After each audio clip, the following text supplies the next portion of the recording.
அனைவருக்கும் இனிய வணக்கம்.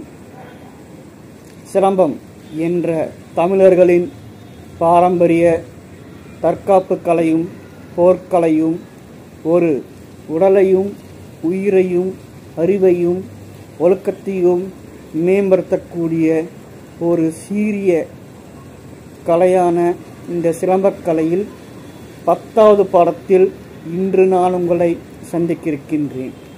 இதுவரை 9 பாடங்கள் பார்த்திருக்கின்றோம். இன்று நாம் காணவிருப்பது 10வது பாடம்.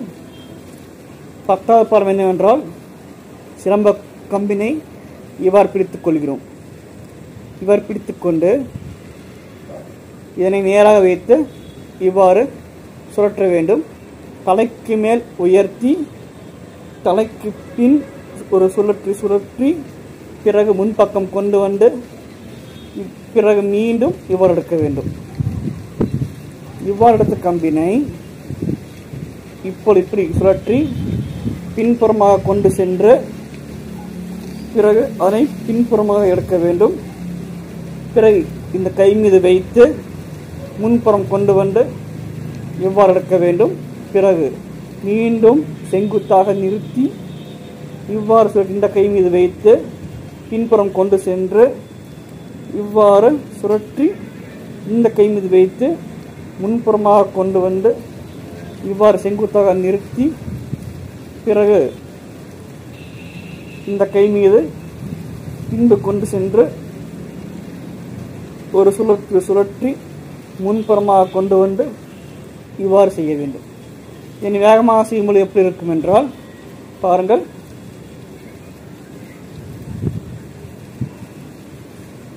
பாருங்கள், இவ்வாறு இருக்கும். இந்த சுழற்சி இவ்வாறு இருக்கும் வேகமாக செய்யும் பொழுது.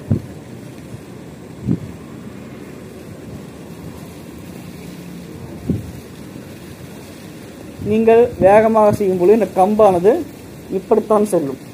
இங்கு வைக்கின்ற அவகாசம் உங்களுக்கு கிடைக்காது.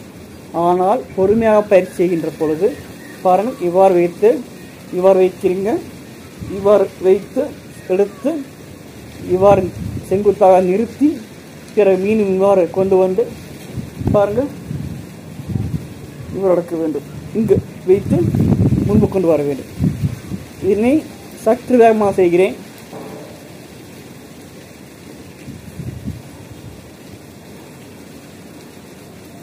சற்று வேகமாக.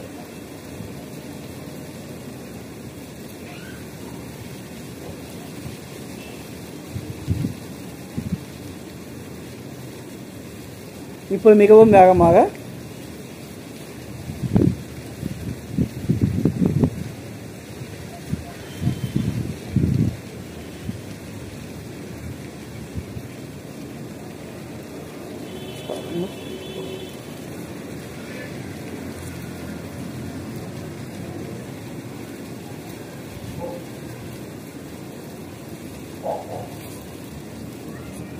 அப்படியே உங்கள் பக்கவற்றில் செய்து காண்பிக்கின்றேன். வேகமாக அப்படியே பின்புறம் செய்து காண்பிக்கின்றேன். பின்புறமாக சுழற்றும் பொழுது பின்புறமும் கம்பு முழுமையாக சுழலும். முன்புறம் சுழல்வது போல் கம்பு பின்புறமும் முழுமையாக சுழலும். பொறுமையாக செய்து காண்பித்து இப்போது இந்த பக்கவாட்டில் செய்கிறேன்.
இந்த சுழற்சி 10வது பாடமாக உங்களுக்கு இந்த சிலம்ப சுற்று பாடத்திலே கொடுத்திருக்கின்றேன். இந்த சுற்றினை அழகாக பயிற்சி பெற்ற பிறகு நடுக்கம்பிலே பிடித்து சுழற்றிய இந்த சுழற்சியை உங்களை சுற்றி ஒரு 10 பேர் சூழ்ந்து கொண்டிருந்தாலும் அவர்களின் குறி உங்களை தலையில் அடித்து வீழ்த்துவதாக இருந்தால் இந்த முறையானது உங்கள் தலையை தடுத்து காக்கும். இது தலையை மட்டுமல்ல, மேல் அங்கம் முழுவதையுமே முதன்மையாக நின்று காக்கக்கூடிய பயிற்சி. பாருங்கள், இவ்வாறு சுழற்றும் பொழுது கம்பு எப்படி வந்தாலும் தடுக்கிறோம்.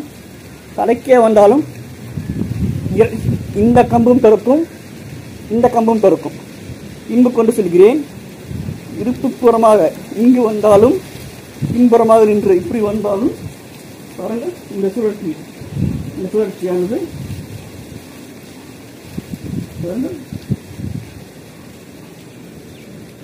பின்புறமாக வந்தாலும் கம்பினை தடுக்கும். எனவே இது ஒரு மிக சிறந்த முறை. இதே முறையை நுனிக்கம்பிலே அடிக்கம்பிலே பிடித்தும் செய்யலாம். பாருங்கள்,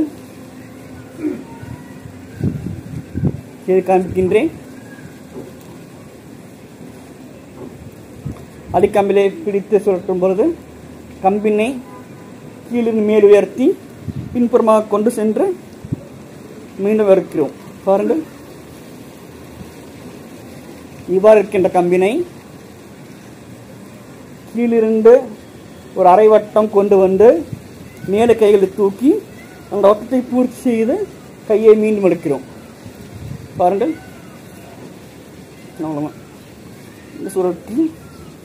இந்த சுழற்சி அழகாக இருக்கும். எதிரிகள் யாரும் பக்கத்தில் நெருங்கவே முடியாது. அப்படி ஒரு சுற்று உங்களை ஒரு ஒளி வட்டம் போல் உங்களை இருந்து காக்கும். இது ஆயுதம்தான். ஆனால் இந்த ஆயுதமே உங்களுக்கு கேடயமாக இருந்து உங்களை தடுத்து ஆட்கொண்டு உங்களை காப்பாற்றுகிற மிக அருமையான சுற்று. இந்த சுற்றினை அனைவரும் தெளிவாக பயிற்சி பெற்று பயன்பெற வேண்டும் என்பதே எனது விருப்பம். இந்த தமிழர்களின் தற்காப்பு கலையை தமிழ்நாட்டில் மட்டுமல்ல, உலகளவில் உள்ள ஒவ்வொரு நாட்டிலும் ஒவ்வொரு பெயரிலும் பின்பற்றி வருகிறார்கள். சிலம்பத்தை நீங்கள் கற்றுக்கொள்கின்ற பொழுது இதனை அடுத்தவர்களுக்காக,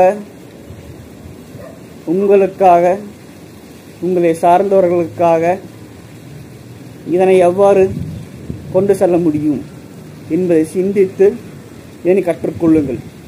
நீங்கள் கற்றுக்கொண்ட பிறகு அதனை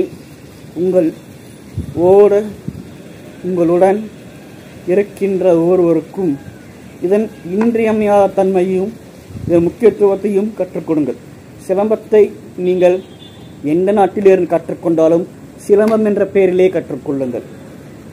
பல நாடுகளிலும் பல தற்காப்பு கலைகளிலும் இந்த சிலம்ப பயிற்சி இருக்கிறது. அந்த தற்காப்பு கலைகளிலே அதற்கு ஒவ்வொரு பெயர் இருக்கிறது. அந்த கலை ஆசிரியர்களிடமிருந்து கற்றுக்கொள்கின்ற பொழுது, அந்த கலை ஆசிரியர்களிடமிருந்து அந்த முறையை கற்றுக்கொள்கின்ற பொழுது அந்த பெயரில் கற்றுக்கொள்ளுங்கள். ஆனால் நீங்கள் தனியாக சிலம்பம் என்ற ஒன்றை கற்றுக்கொண்டு அதற்கு வேறொரு பெயரை சூட்டி நீங்கள் இன்னொருவருக்கு கற்றுக் கொடுப்பது என்பது சிலம்பம் என்ற கலை அதன் தொன்மையை கொஞ்சம் கொஞ்சமாக மறைத்து கொண்டு வருவதற்கு காரணமாக அமைந்துவிடும். சிலம்பம் என்ற பெயரோரையே தாங்கள் கற்றுக்கொண்ட கலையை உலகறிய செல்லுங்கள். அதுதான் நீங்கள் கற்றுக்கொண்ட இந்த பாடங்களுக்கும் நீங்கள் தமிழர் என்ற அடையாளத்திற்கும் உங்களை நிரூபித்துக் கொண்டிருப்பதற்கான ஒரு மிகப்பெரிய பேர். அதனால் சிலம்பத்தை தொடர்ந்து பின்பற்றி சிலம்பம் கற்று தமிழ் கற்று தலைச்சிறந்து வாழ எல்லாம் வரை இறைவனை வேண்டி விடைபெறுகிறேன். நாளைய தினம் வேறொரு படத்தோடு சந்திக்கிறேன். நன்றி வணக்கம் கூறி விடைபெறுவது நான் உங்கள் நண்பன் முனைவர் பிரசாந்த பாரதி. நன்றி வணக்கம்.